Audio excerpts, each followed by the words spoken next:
Okay, here's the next installment or chapter of Esperanza Rising. This chapter is called Las Ciruelas, which means the plums in Spanish. And the last chapter we read, Esperanza and Mama and everyone went to the Jamaica, the big dance, the big gathering, and Isabel got to take home a kitten, but I'm blanking on her name. The young woman, wanted to strike. Let me go back and look at it. And she kind of interrupted Marta. Marta interrupted the Jamaica and said, we need to all get together for better wages. And some people said, our wages are okay, we need to work. And she said, but we need to go together to help out other people who don't make enough money or don't have good living situations. So it's kind of complex. Some people want to work. Other people say we should all strike and not work so that way we can fight or bargain for better working conditions for everyone. And again, this is set in the 1930s during the Great Depression. So everyone, everywhere needs jobs, not just Mexico, the US too. So the Okies, or people from Oklahoma, are leaving their farms and coming out. Las ciruelas, plums. As they walked to the bus stop, Isabel recited a list of concerns to Esperanza, sounding exactly as Josefina and Mama had sounded earlier that morning. Put Pepe down for a nap first, and when he falls asleep, put Lupe down. Otherwise, they'll play and never go to sleep. And Lupe will not eat bananas. I know, said Esperanza, repositioning Pepe on her hip. Isabel handed her Lupe and climbed the steps of the yellow bus. She found a seat and waved from the window.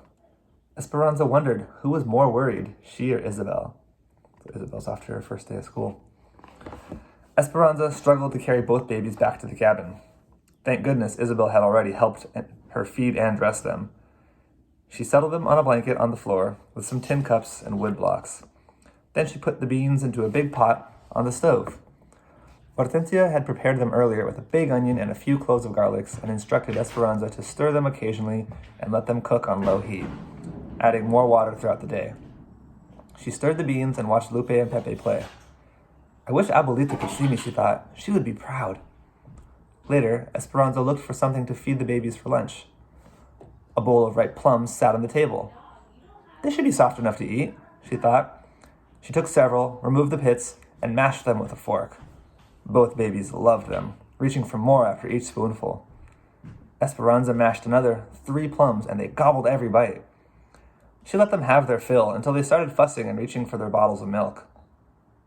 Enough of lunch, said Esperanza, cleaning their faces, and gratefully thinking that it would be soon nap time. She slowly changed their wet diapers, remembering all of Josefina and Isabel's instructions. She put Pepe down first with his bottle, as directed, and when he fell asleep, she put Lupe next to him.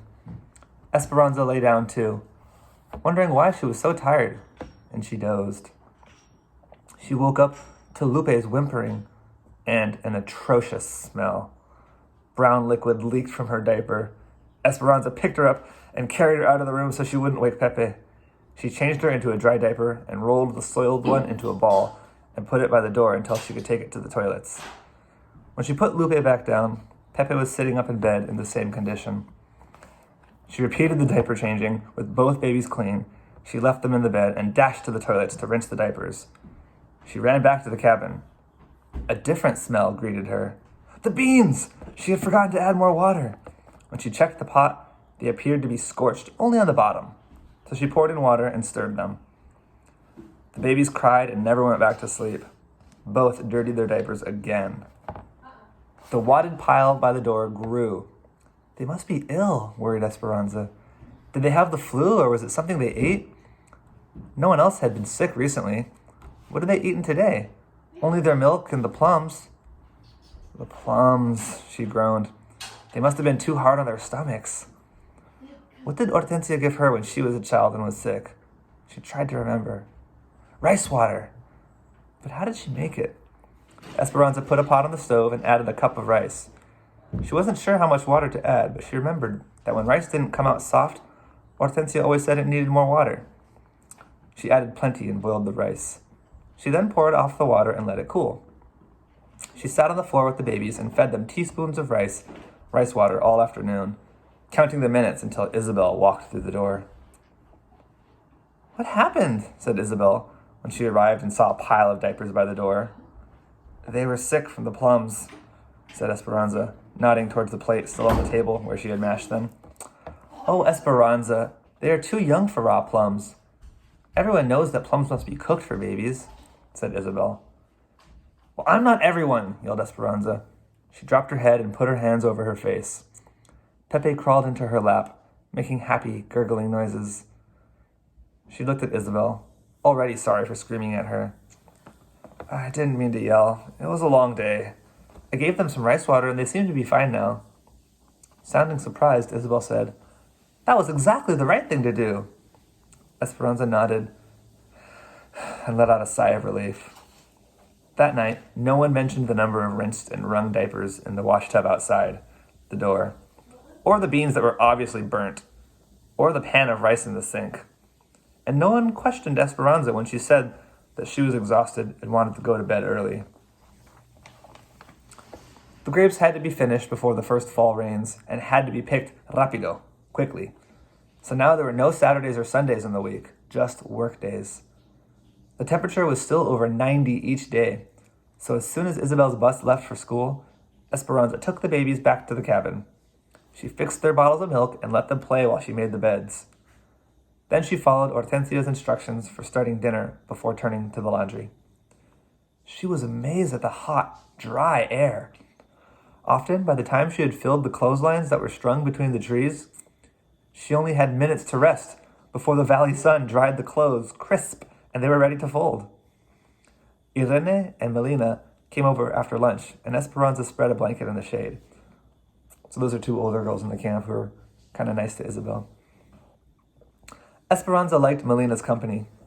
In some ways, she was a young girl, sometimes playing with Isabel and Sylvia, or telling Esperanza gossip as if they were school friends. In other ways, she was grown up, with a nursing baby and a husband, and preferring to crochet with the older women in the evenings. "Do you crochet?" Melina asked. "I know a little, but only a few stitches," said Esperanza, remembering Abuelita's blanket of zigzag rows that she had been too preoccupied to unpack. Melina laid her sleeping baby girl on the blanket and picked up her needlework. Irene cut apart a 50-pound flour sack that was printed with tiny flowers to use as fabric for the dresses. Esperanza tickled Pepe and Lupe, and they laughed. "They adore you," said Melina. "They cried yesterday when I watched them for the few minutes it took you to sweep the platform." It was true. Both babies smiled when Esperanza walked into the room, always reaching for her, especially Pepe. Lupe was good-natured and less demanding, but Esperanza learned to watch her closely, as she often tried to wander away. If she turned her back for a minute, Esperanza found her frantically searching for Lupe. Esperanza rubbed Lupe's and Pepe's backs, hoping they would go to sleep soon. But they were restless and wouldn't settle, even though they had their bottles. The afternoon sky looked peculiar, tinged with yellow, and there was so much static in the air that the baby's soft hair stuck out. "Today is the day of the strike," said Melina.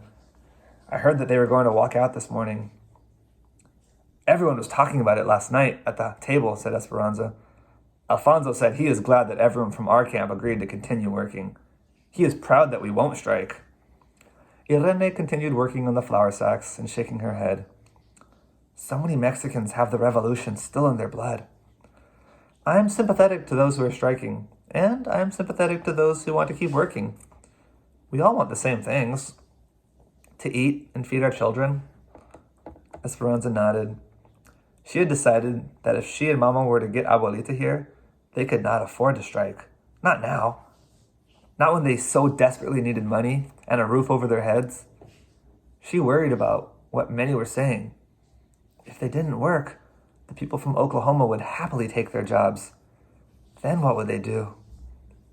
A sudden blast of hot wind took the flour sacks from Irene's hand and carried them to the fields. The babies sat up, frightened.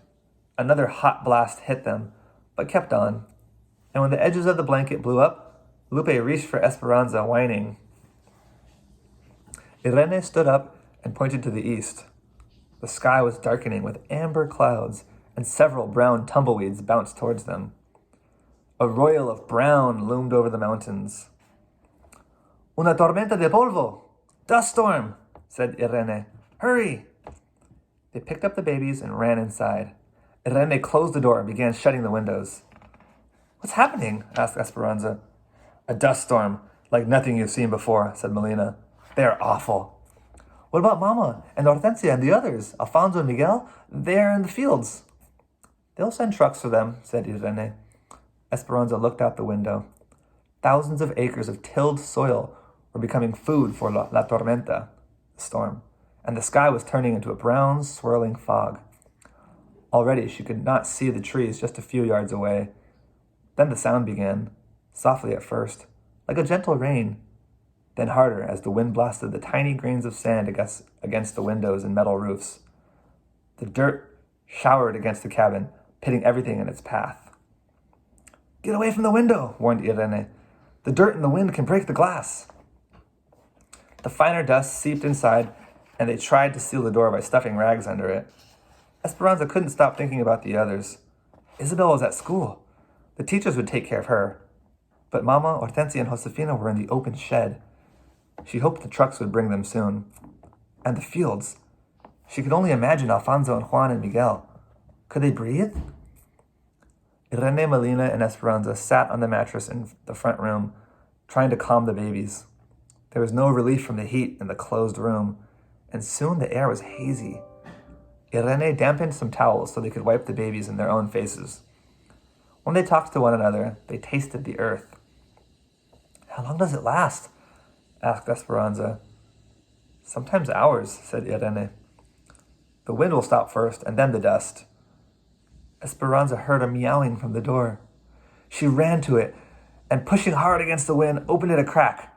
Isabel's kitten, Chiquita, darted in. There was no trace of her orange fur. The cat was powdered brown. The babies finally fell asleep, drowsy from the heavy air. Irene was right. The wind stopped, but the dust still swirled, as if propelled by its own power. Irene and Melina left with Melina's baby, covered beneath the blanket, and rushed to their cabin. I'm going to stop there because there's a lot more for this chapter, but I'll continue tomorrow.